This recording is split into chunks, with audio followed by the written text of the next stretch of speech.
Welcome back to our AP Chemistry notes. We are in the middle of still Chapter 10. We are looking at solubility product constant equilibrium, KSP. And we looked at what KSP was and what it stands for. And one of the biggest uses of KSP is this idea we call selective precipitation. The idea that we can remove ions out of a solution one at a time by precipitating them if we know what we're doing. And so we're going to talk about the theory of this, which is very likely to be on the test. There we go. And then we're going to talk about the calculations to do it. And you really should be able to do both. It's much more likely the theory part will be on the test, and so that's what I'm going to concentrate on.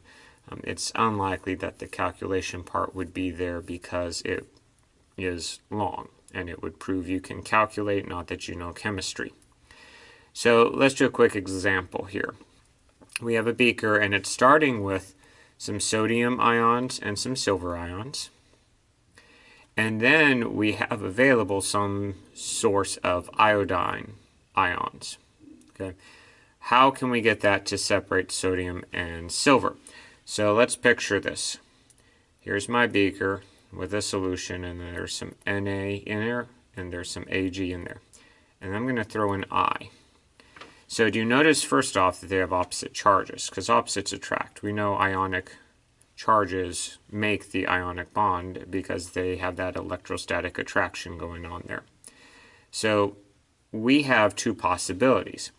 The sodium could react with iodide ions and make sodium iodide solid as a precipitate, or the silver could react with the iodide ions to make silver iodide solid. Now, the way this works is one of these is not going to happen. So which of these two reactions is not going to happen? Well, if you remember your solubility rules, you would remember anything starting with sodium is going to be soluble, as in not form a solid. Check out the little S there for solid. So it would not go that way. By our definition of anything starting with an alkali metal is soluble, it would go in that direction. So this reaction would not occur the way it was written. This reaction here, silver does not have that same rule. So our rules and in practice say that yes, this would actually form. And it's a way to test for silver is to add some iodide and you get a solid, or a way to test for iodide is you can add some silver and get a solid, that sort of thing. So this one would occur. It would be actually an equilibrium, would be set up. But the solubility product number for silver is so very small that it's really mostly one direction arrow going on there. It's going to definitely shift to the right there. So that's how we would do that. Okay. So I add in the iodide ions, and I'm going to get a solid on the bottom of the beaker. That's my silver iodide. So now my iodine and my silver is at the bottom. Now maybe there's some extra iodide floating around. We can't do anything else with that. But all the silver is now silver iodide at the bottom. So what do I do now that I have all that silver iodide at the bottom? How do I still separate them? Because please check this out. This has not separated them. We've precipitated one and one is still dissolved, but we've not separated them. To separate them, you would take a filter paper and you would weigh it and you would put it into a funnel and you would pour everything through. What would get caught in the filter would be the silver iodide, and then we would wash that, we would dry that, and we would weigh it. And then from the mass of the filter paper empty to the mass with the silver iodide, we could measure the mass of the silver iodide, and then if we wanted to calculate the silver or something like that, we could do that. But please catch this. What happened to the sodium? I hope you said nothing happened to the sodium. I hope you said that the sodium is still in the solution. Because the sodium is still in the solution, it's going to go through the filter paper, and so we would still have our sodium and any leftover iodide ion hanging out in the bottom of that beaker. Okay. So that's how we would separate silver and sodium ions with iodide.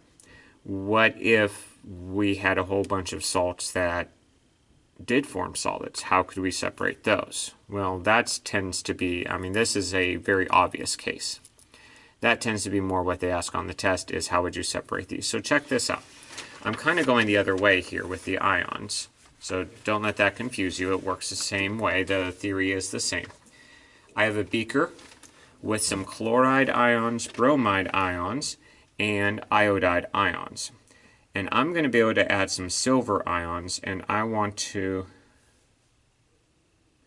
know when they're going to precipitate. More than likely on the test, because we're talking theory, they're going to ask a question like this. Okay, what order will the ions precipitate? Which one will form the precipitate first? Now, we'll check out what we need to know to answer this question. I need to know KSPs. Because K, remember K, our good friend K. Well, let me get a color you can see. Okay, K is ratio of products over reactants, either measured in concentration or measured in pressure if everything's a gas. Please note, brackets mean molarity, not pressure. You cannot use brackets if you're dealing with pressures. Don't do it. Can't do it. You'd be wrong. Anyway, K is products over reactants. Now, what I'm wondering is, here's my reactions. I could do Ag plus Cl minus forming, and it would be an equilibrium. Ag, wow, that's supposed to be an AgCl. I could have Ag plus and Br minus forming AgBr, and I could have Ag plus and I minus forming AgI.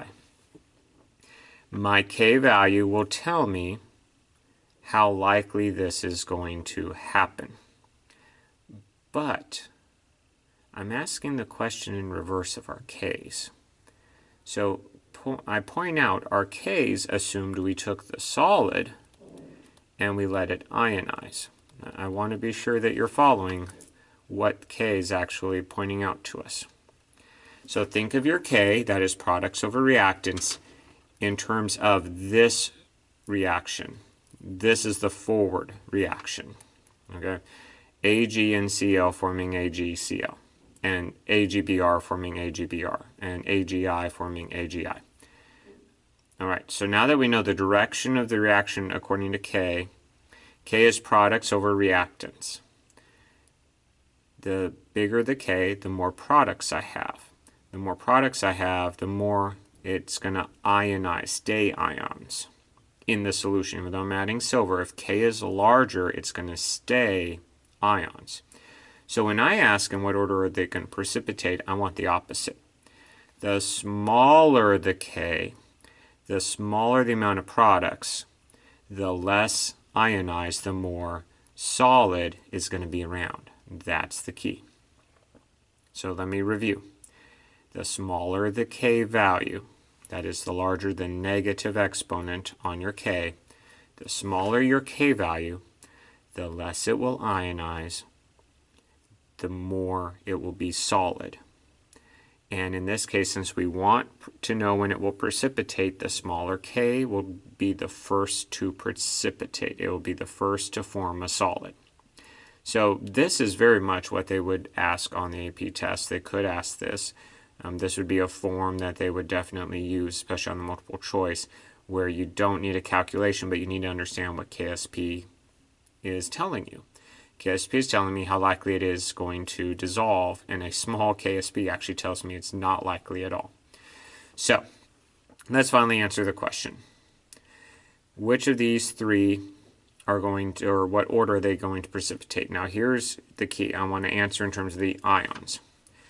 Smaller K means less ions, more solid, first to precipitate. So my smallest K is actually right here, AgI. So iodine is going to be first to precipitate. Then next smallest is AgBr, so Br is going to be second. And then Cl is the greatest, it's not that great, but it is the largest K, so Cl will be last to precipitate. There we go. So that's how we're going to answer this question, and it's just based on, do you know, I wish it would stop doing that, do you know what KSP is actually telling you? KSP tells you the likelihood of it to be ions, and therefore the smaller the K, the less likely to make ions, the more likely to make solid. The smaller the K, the first it will precipitate. Okay. Now, I dare you, try to find a KSP for something like sodium chloride and actually view what that number is. You'll notice it looks very, very, very different than any of these numbers here. And that's why we would assume sodium chloride is completely soluble and ionizes completely, as opposed to these here. All right, so it would not surprise me at all if this is the way that you see these type of problems on the test. It proves you have a chemical understanding of what KSP is telling you, and it proves that you know what a larger and smaller K looks like, because students, believe it or not, you probably do believe it, students will look at these numbers and go, oh, 16 is bigger, so this is the biggest K. Okay, don't forget it's a negative 16. That makes it the smallest K. Do not let those negative exponents fool you. So please, please, please be careful with your scientific notation. All right. In the past, it has been asked something like this. This would involve calculation. It's not hard at all, but involves calculation. Is this going to be time consuming?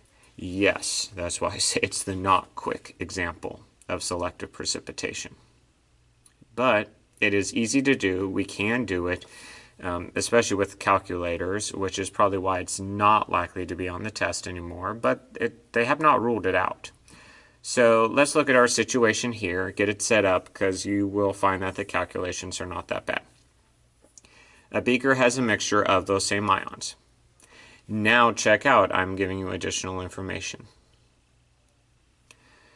I'm telling you that each of those ions is in that amount of molarity. So I have very small amounts of each of those ions. What I want to know is at what concentration of silver would it take to precipitate each ion.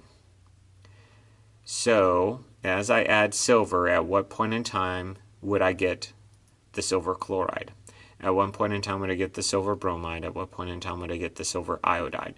Because what would be very helpful then is to make a solid, but just one, and be able to filter it, and then make the second, and then filter it, and then make the third and filter it if I wanted to.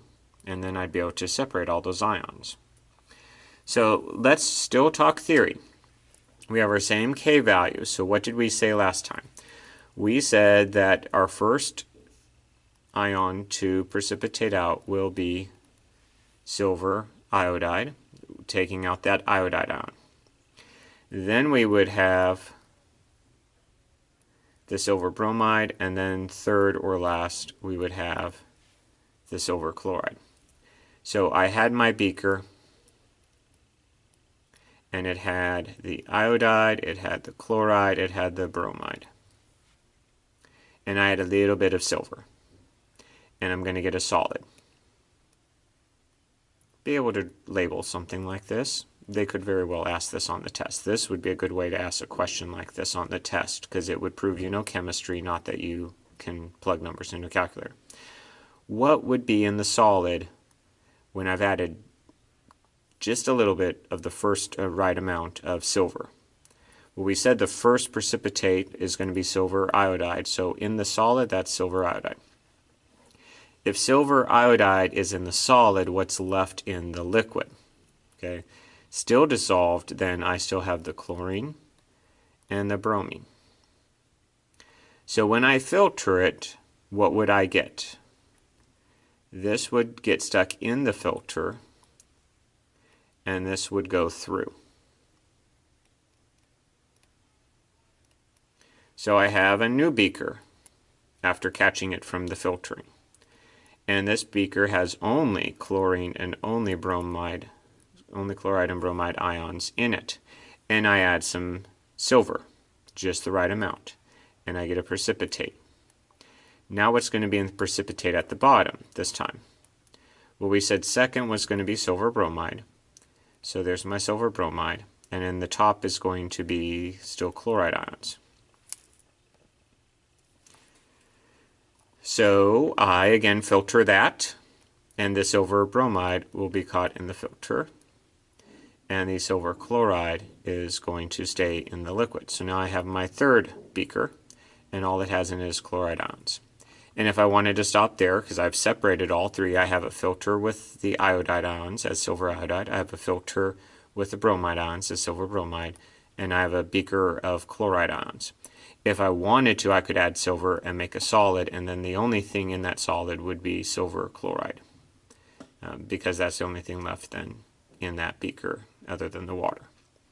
So easily done if you understand what KSP is, and you wouldn't need to do a calculation necessarily. You just add tiny bits of silver drop by drop until you see the first precipitate.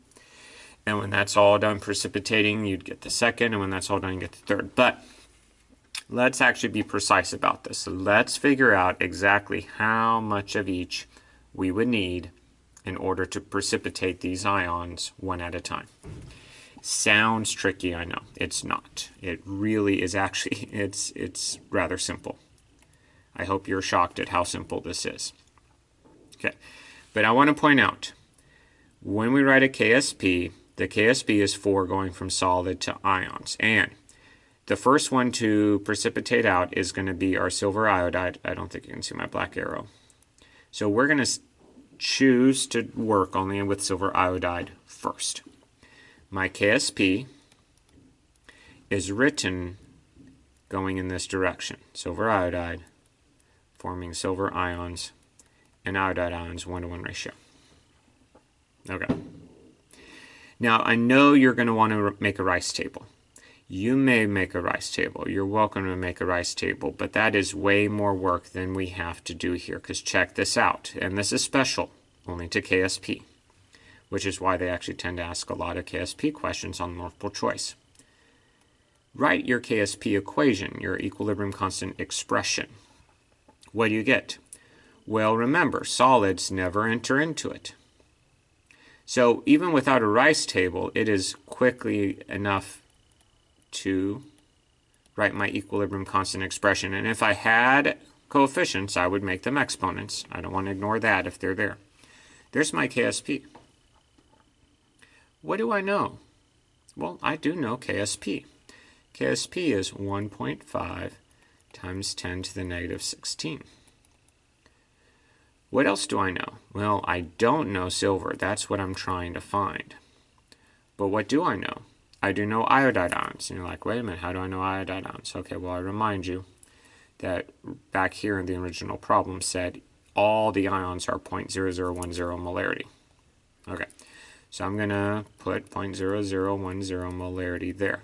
And if there was a coefficient so that there were exponents, I would put the exponents there. Well, check out what I have. I have a rather simple algebraic equation. I need to solve for x. That's all I need to do. So I'm going to, yay, calculator time, woohoo, favorite time of all the notes. When you're sitting there going, Mr. Bellin, when can I pull out my calculator? Please, can I pull out my calculator? Can I do it now? Please, please, please. Okay, so you pull it out. Yes, that was sarcasm. You pull it out and you type in your KSP.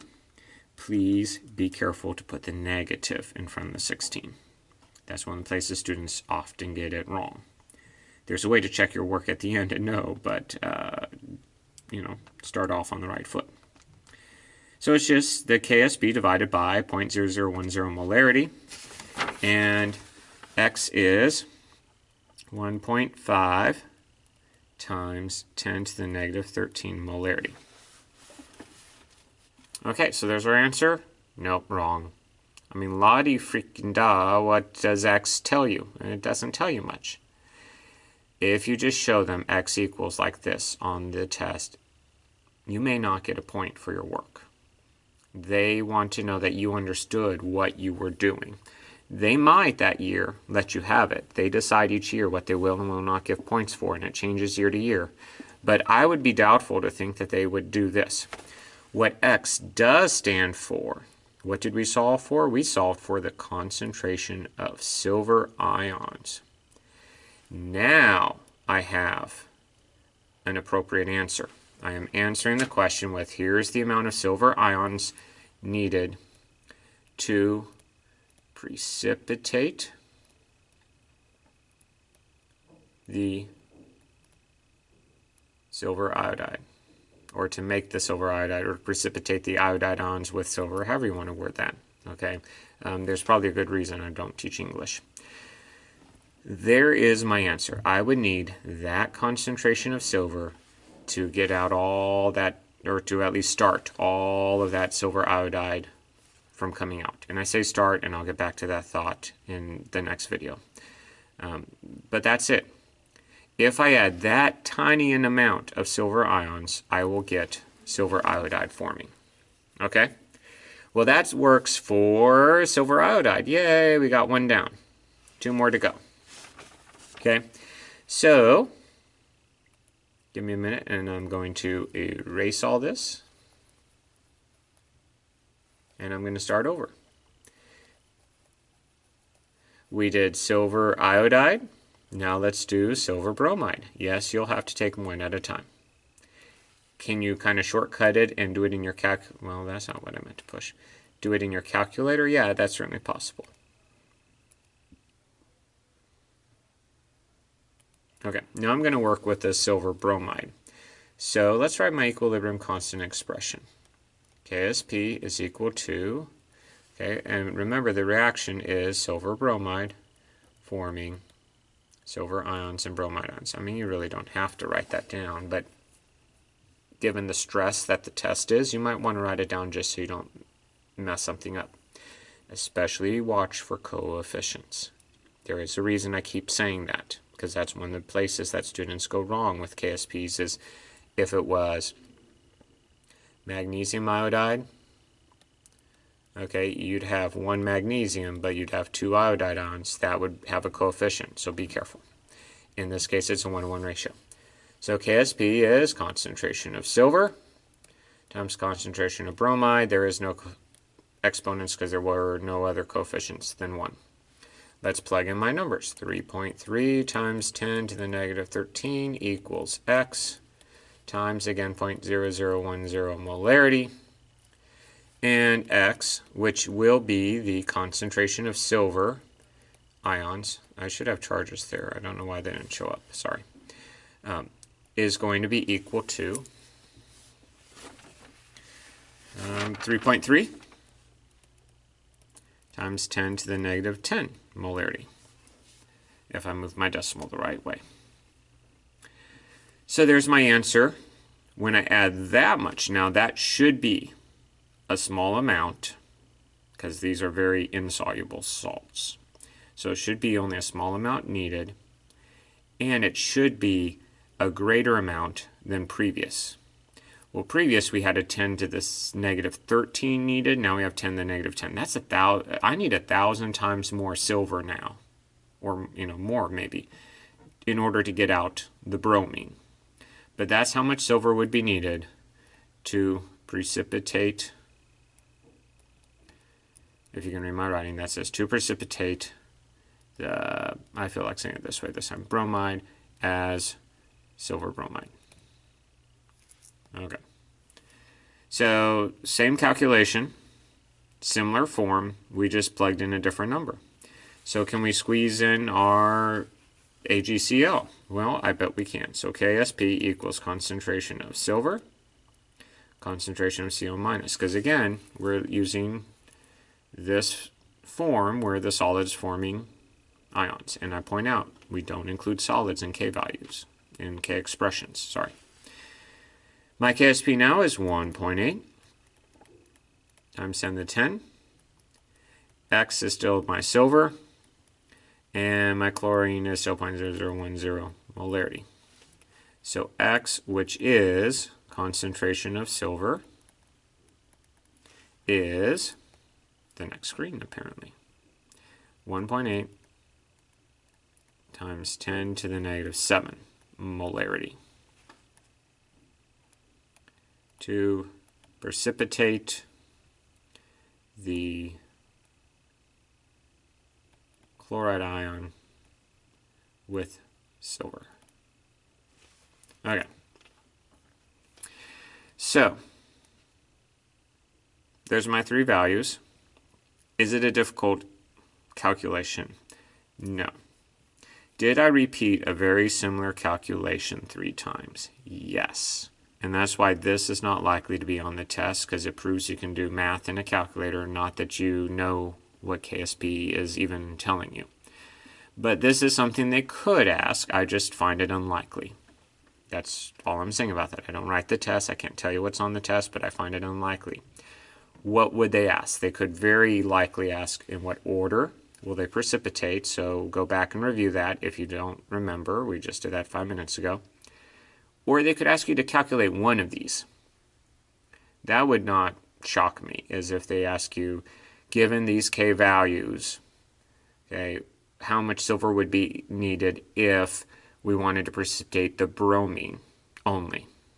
Well, I say only if we wanted to precipitate the bromine, and the assumption is you've already removed the iodide by filtration, and now you're ready for the bromine. And the chlorine's going to stay there, because again, it's like 1,000 times more silver needed to get the chlorine to come out. All right, so that's one way we can have a not quick example of using the KSPs for separating ions. There's one other thing they tend to ask. They tend to ask what percent of things are left when you precipitate one of them. So they're going to ask, when all the silver iodide has precipitated, how much of the bromine and chlorine is left, or something like that. That also, I know, sounds scary. It is so not scary, because percentages are easy. You just need a part over whole. Of course, getting the part is going to involve some calculation, but we're going to save that for next time. Okay, this is selective precipitation, and it works this easy. Most of the time, feel free to write your equation, but most of the time you just skip the rice table, you go right to your KSP, you plug in the values they give you, and you solve for X. And if this is on the multiple choice portion of the test, they would give you numbers easy enough to do in your head, so you would not need a calculator. Okay, so we're going to practice this a bit, and good luck, and I'll see you next time.